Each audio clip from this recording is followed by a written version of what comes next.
Next चलते हैं जी sports nutrition के ये क्या होती है। बहुत ही वास्ट टॉपिक है जी ये, मैं कोशिश कर रहा हूँ कि इसको रैप करके बहुत ही आसान अल्फाज में आपको बता सकूँ। Sports nutrition is the study and practice of nutrition and diet with regard to improving animals athletic performance. यानी कि एथलेटिक, अगर कोई भी एथलीट है, अगर आपने उसकी परफॉर्मेंस को बेहतर करना है तो आपकी जी जो भी आप खुराक के ज़रिए जो है आप उसको बेहतर बना सकते हैं। आप अपनी एक्सरसाइज तो करेंगे करेंगे, लेकिन अगर आपकी जो डेली की जो कैलोरी की रिक्वायरमेंट है, अगर आप उसके अकॉर्डिंगली अपनी बॉडी के न्यूट्रिशनल रिक्वायरमेंट को पूरा करेंगे तो फिर आप जी बेहतरीन परफॉर्मेंस दे सकेंगे। तो इसकी स्पोर्ट्स में इंपॉर्टेंस इसी तरीके से है कि अगर आपने अपनी परफॉर्मेंस को बेहतर करना है तो आपने अपनी न्यूट्रिशन पर लाजमी फोकस करना है। अब कुछ चीज़ें जिसके अंदर यूज़ होती हैं, सप्लीमेंट्स यूज़ किए जाते हैं मार्केट में, हमारे स्पोर्ट्स के प्लेयर्स भी करते हैं, जिम में भी ये यूज़ किया जाता है, जिनमें अमाइनो एसिड्स हैं, प्रोटीन है, क्रिएटिन है, विटामिन्स और कैफीन वगैरह ये भी इसमें इस्तेमाल किए जाते हैं। इसके अलावा स्पोर्ट्स के जो ड्रिंक हैं वो इस्तेमाल किए जाते हैं, जिसमें के अंदर इलेक्ट्रोलाइट रिप्लेसमेंट आते हैं, are meant to keep your hydrate by replacing the sodium when you sweat. यानी कि जब हम एक्सरसाइज करते हैं, हमें पसीना आता है, तो हमारी बॉडी से सोडियम और पोटेशियम जो है वो निकल जाता है और हमारी बॉडी जी डिहाइड्रेट हो जाती है। तो उसको हाइड्रेशन के लिए हमें जो है ये स्पोर्ट्स ड्रिंक जो है लोग लेते हैं, इलेक्ट्रोलाइट्स वगैरह के थ्रू जी ये इसको बैलेंस करता है। इसके अलावा जी हमारा जो ब्लड शुगर रहेगा, इसके अलावा जो हमारी बॉडी में जो ब्लड शुगर लेवल है इसको ये रेगुलेट करता है, बेहतर करता है।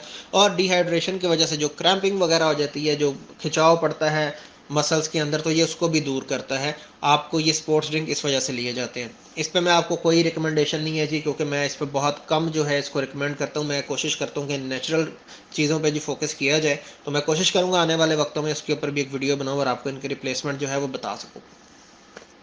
अब ये अंडरस्टैंडिंग आपको हो गई। अब ये है कि आपने अपनी एक्सरसाइज से पहले आपने खाना क्या है।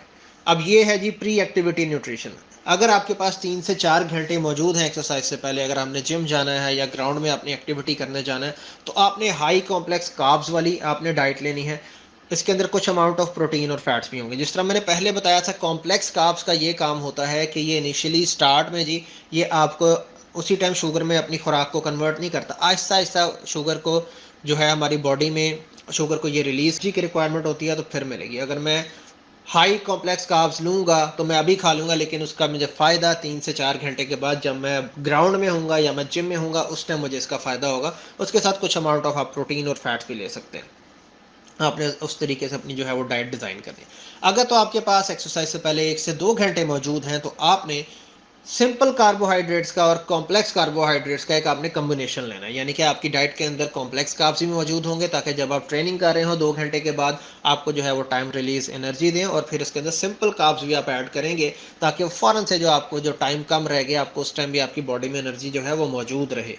और अगर आपके पास सिर्फ 1 घंटा रह गया है, 1 घंटे से भी कम टाइम है, आपने एक्सरसाइज करनी है, तो फिर आपने कॉम्प्लेक्स कार्ब्स नहीं लेने, आपने सिंपल कार्ब्स लेने हैं, ताकि आप जाएं फौरी आपकी बॉडी को उसको एनर्जी की ज़रूरत है। आपकी बॉडी में सिंपल कार्ब्स उसी टाइम जो है वो शुगर में कन्वर्ट होकर आपको एनर्जी प्रोवाइड करें और आप एक अच्छे तरीके से ऑप्टिमम लेवल पे आप अपनी एक्सरसाइज जो है वो कर सकते हैं। दूसरी चीज़ आ गई जी पोस्ट एक्टिविटी न्यूट्रिशन। यानी कि आपने एक्सरसाइज के बाद आपने जो है वो क्या लेना है। एक्सरसाइज आप कोई भी करते हैं, आपके 30 से 40 मिनट के बाद ही आपको एक combination of protein and carbohydrates का लेना रिकवरी के लिए। जैसा मैंने आपको पहले बताया है कि प्रोटीन हमारी बॉडी में हमारे मसल्स को ग्रोथ में रिपेयर एंड मेंटेनेंस का काम करती है। कार्बोहाइड्रेट्स के भी जी आपने साथ में लेने हैं। तो आपने ये दो चीज़ों का कम्बिनेशन लेना है, ताकि जब आपकी बॉडी में जो भी वेयर एंड टेयर हुई है और आपकी बॉडी को रिकवरी चाहिए, ग्रोथ चाहिए, तो ये आपने लाजमी लेना है। कार्बोहाइड्रेट्स भी जी ग्रोथ का काम करता है, हमारी बॉडी को रिकवरी में बहुत ज़्यादा हेल्पफुल साबित होता है, तो आपने ये लाजमी लेने हैं। अब ये कितना लेना है जी, हर गेम की रिक्वायरमेंट डिफरेंट होती है, लेकिन ऑन एन एवरेज बात करते हैं यहाँ पे। अगर आपने पोस्ट एक्सरसाइज फ्यूल की बात करें तो आपने 8 से 15 ग्राम प्रोटीन लेनी है। आप तकरीबन 30 से 45 मिनट के बाद ले सकते हैं। और आपने कार्बोहाइड्रेट जो लेने हैं 15 से 20 ग्राम आपकी उस डाइट के अंदर मौजूद होने चाहिए, ताकि आपकी रिकवरी का और ग्रोथ का रीबिल्डिंग का प्रोसेस जो है वो अच्छे तरीके से हो सके। ये ऑन एन एवरेज बात है, हर गेम की जो रिक्वायरमेंट है वो डिफरेंट है। आपकी जो गेम है आपको उसके अकॉर्डिंगली लेना है, लेकिन अगर आपको नहीं पता तो आप ऑन एन एवरेज इसको फॉलो करके आप ये ले सकते हैं। अब जी हाइड्रेशन कितनी इंपॉर्टेंट है।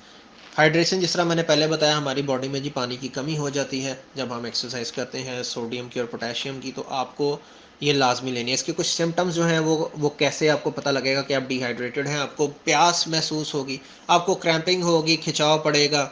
इसके अलावा यूरिन कलर हमें बता देता है हमारा, ये पेशाब का रंग बता देता है कि हमें डिहाइड्रेशन है कि नहीं। इसके अलावा डिज़ीनेस, हेडेक, सर दर्द होगा, चक्कर आएँगे, तो ये कुछ इसके कॉमन सिम्पटम्स हैं। अगर तो ये आपको फ़ील हो रहे हैं ड्यूरिंग गेम, तो फिर आपने जी पानी लाज़मी पीना है। अब हाउ मच वाटर, के कितना पानी आप पी सकते हैं? 1 से 2 कप जी आप एक्सरसाइज़ से पहले ले सकते हैं। एक्सरसाइज के दौरान आपने फ्यू सिप्स लेने हैं, थोड़े-थोड़े सिप्स आप ले सकते हैं, और एक्सरसाइज के बाद 2 से 3 कप पानी जो है आप जी पी सकते हैं। तो ये पानी का बहुत फ़ोकस करना है हमारे यहाँ जो है, जो है वो स्पोर्ट्समैन जो है इस चीज़ का ख़्याल नहीं करते और पानी नहीं पीते, जिसकी वजह से जी उनकी परफ़ॉर्मेंस में जो है इसका बहुत ज़्यादा इफ़ेक्ट आता है। अब जी न्यूट्रिशन एंड इंजरीज़, अब इसको जी इंजरीज़ के प्रिवेंशन के लिए भी इस्तेमाल किया जाता है। इसका बहुत ही अहम रोल है। अगर तो किसी को बोन्स की और जॉइंट्स की इंजरी हो गई है, तो आपको इसमें विटामिन डी और कैल्शियम की जो चीज़ें जिनमें मौजूद होती हैं, अगर आप वो लेंगे तो आपको ये रिकवरी में बहुत ज़्यादा हेल्पफुल साबित होगा। अब सॉफ्ट टिश्यूज़ की इंजरी अगर किसी को आ जाती है, तो प्रोटीन और अमाइनो एसिड जो आप वो लेंगे तो आपकी रिकवरी के लिए, मसल्स की रीबिल्डिंग के लिए जी ये यूज़ होता है। आप ये ले सकते हैं, इससे बहुत जो है बेहतर तरीके से सॉफ्ट टिश्यूज़ की इंजरी जो है वो रिकवर होती है। और साथ आप कोलेजन रिच फूड्स अगर आप लेते हैं, तो वो भी अगर आप लेंगे तो आपकी रिकवरी का प्रोसेस बहुत तेज़ हो जाएगा। Restrict calories, lack of activity, अच्छा ये बहुत इंपॉर्टेंट पॉइंट है कि आपने अपनी कैलोरीज को ना रिस्ट्रिक्ट कर देना लैक ऑफ एक्टिविटी की वजह से। यानी कि अगर आपका कोई पार्ट इंजर्ड हो गया है और आप एक्सरसाइज प्रॉपरली नहीं कर पा रहे हैं या आप कम एक्सरसाइज कर रहे हैं, तो आपने उसी तरह नहीं खाता जानी है, आपने दोबारा से अपना बीएमआर निकालना है। आपने देखना है कि आपकी कितनी कैलोरी की रिक्वायरमेंट है, तो उस हिसाब से अपने अपनी डाइट को और न्यूट्रिशन को आपने डिज़ाइन करना है और फिर आपने लेनी है। ये ना हो कि आप एक्सरसाइज तो कर नहीं रहे और आप खुराक खाई जा रहे हैं, तो जब आप ग्राउंड में जाएँ आपने बहुत ज़्यादा वेट पुट ऑन कर लिया, बहुत ज़्यादा आपका वेट बढ़ गया है, तो उससे क्या होता है कि आपको बहुत ज़्यादा मसला होता है दोबारा से रिकवर होने के लिए। तो आपने अपनी कैलोरी की रिक्वायरमेंट को रिस्ट्रिक्ट करना है, इसको लाज़मी आपने देखना है। तो जी अब तक के लिए इतना ही, आपने ये देख लिया। अगर आपको इससे रिलेटेड कोई भी सवाल है तो आप मुझे इनबॉक्स करें, आप मुझे कमेंट सेक्शन में पूछिए, मेरा नंबर मौजूद है, मुझसे कॉन्टैक्ट कर सकते हैं, मैं आपकी इसमें रहनुमाई कर दूँगा। आपके देखने का बहुत